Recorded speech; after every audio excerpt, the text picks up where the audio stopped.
Day had broken, cold and gray, exceedingly cold and gray, when the man turned aside from the main Yukon Trail and climbed the high earth bank, where a dim and little-traveled trail led eastward through the fat spruce timberland. It was a steep bank, and he paused for breath at the top, excusing the act to himself by looking at his watch.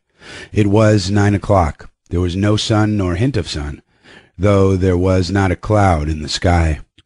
It was a clear day, and yet there seemed an intangible pall over the face of things, a subtle gloom that made the day dark, and that was due to the absence of sun. This fact did not worry the man. He was used to the lack of sun. It had been days since he had seen the sun, and he knew that a few more days must pass before that cheerful orb, due south, would just peep above the skyline and dip immediately from view. The man flung a look back along the way he had come. The Yukon lay a mile wide and hidden under 3 feet of ice. On top of this ice were as many feet of snow. It was all pure white, rolling in gentle undulations where the ice jams of the freeze-up had formed.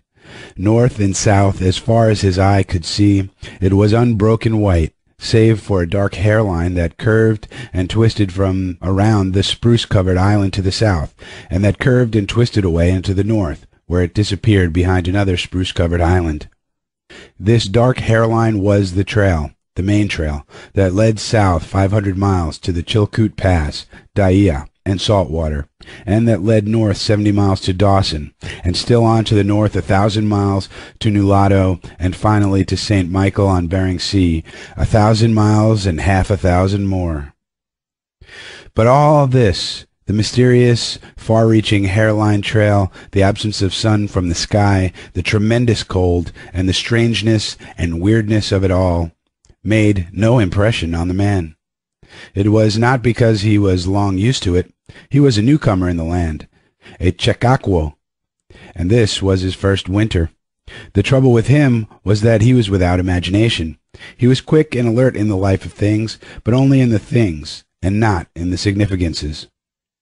50 degrees below zero meant 80-odd degrees of frost.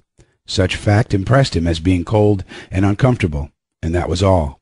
It did not lead him to meditate upon his frailty as a creature of temperature, and upon man's frailty in general, able only to live within certain narrow limits of heat and cold.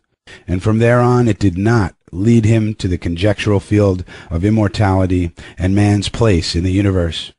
50 degrees below zero stood for a bite of frost that hurt, and that must be guarded against by the use of mittens, ear flaps, warm moccasins, and thick socks. 50 degrees below zero was, to him, just precisely 50 degrees below zero. That there should be anything more to it than that was a thought that never entered his head.